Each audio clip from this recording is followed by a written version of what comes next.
Assalamualaikum warahmatullahi wabarakatuh, teman-teman. Nah, mungkin teman-teman di sini masih banyak yang bingung ya. Gimana sih kok goals yang kita buat nggak kesampaiannya kayak gitu. Mungkin masih banyak teman-teman yang bertanya-tanya seperti itu. Kenapa sih tujuan kita susah buat digapai? Kenapa sih kita stuck di sini-sini aja? Padahal kita udah maksimal usahain buat kita capai tujuan kita tersebut. Nah, mungkin teman-teman kurang memperhatikan metode atau step-step apa saja sih yang kita harus lakukan supaya kita bisa mencapai ke goals atau tujuan yang kita inginkan. Nah, di sini aku ingin sharing ke teman-teman sedikit bagaimana cara kita mencapai tujuan atau goals kita dengan mudah, yaitu dengan menggunakan metode 4DX, teman-teman. Nah, apa sih 4DX itu? Nah, pasti kan ada teman-teman yang belum tahu apa 4DX. Nah, 4DX itu adalah sebuah metode untuk membantu kita mencapai tujuan kita atau goals kita dengan mudah. Nah,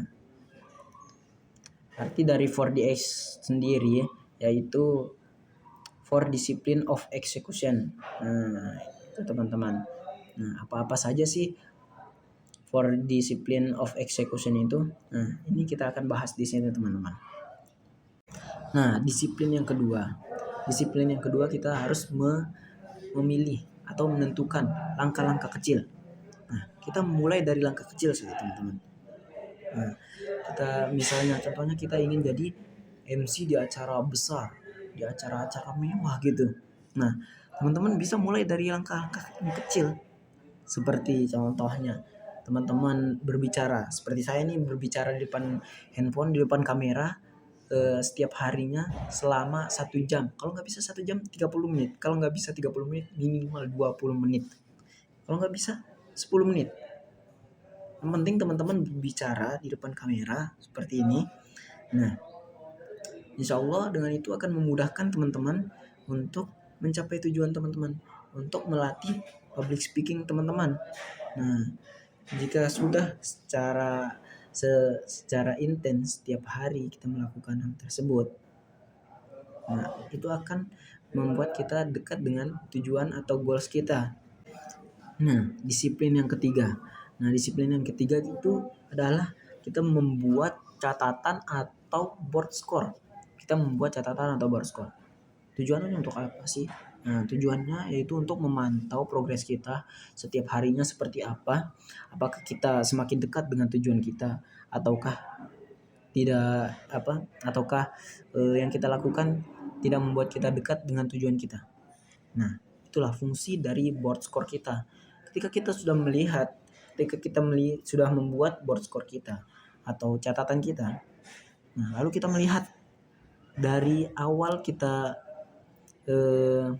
berproses sampai sekarang, kita melihat ada peningkatan.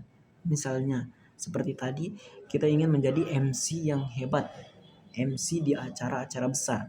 Nah, dari awal kita berproses, kita melihat awalnya saya masih terbata-bata, kedua agak masih ada kaguk-kagukan, dan yang ketiga udah lumayan lancar. Nah, dengan board score itu kita melihat progres kita yang semakin meningkat, lalu kita akan merasa semakin semangat untuk mencapai tujuan atau goals kita. Nah, jadi disiplin yang keempat yaitu kita membuat evaluasi mingguan. Nah, gunanya untuk apa? Nah, kita bisa mengecek atau melihat apa saja yang sudah kita kerjakan selama 1 minggu. Nah, selain dari scoreboard, kita juga bisa melihat progres kita dengan membuat evaluasi. Dan apakah kita semakin dekat dengan target kita atau tidak. Nah, setelah kita sudah membuat evaluasi seperti itu, nah, insya Allah kita akan mudah mencapai tujuan atau goals kita. Nah, setelah itu coba buat komitmen kecil pada dirimu. Buat komitmen kecil sama dirimu sendiri. Komitmen kalau saya harus berbicara di depan berbicara di depan handphone atau cermin atau berkenalan dengan orang-orang baru di luar setiap harinya. Minimal satu hari 5 orang atau 2 orang. Nah, seperti itu. Membuat komitmen kecil untuk kedepannya. Setelah kamu melakukan progres yang begitu baik, melakukan progres yang sudah begitu sih. Nah, setelah teman-teman tadi sudah melakukan 4 disiplin yang tadi,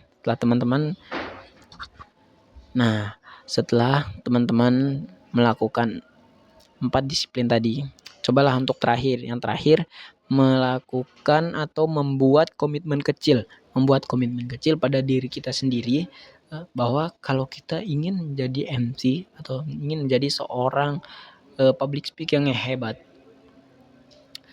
maka saya harus berlatih berbicara di depan kamera setiap harinya, minimal 10 menit atau 15 menit. Nah, seperti itu. Komitmen pada diri kita sendiri, teman-teman. Nah, seperti itu. Ya, mungkin hanya itu dari saya. Mungkin kalau ada kesempatan lain di lain waktu kita bisa sharing-sharing lagi. Sekian dari saya. Assalamualaikum warahmatullahi wabarakatuh.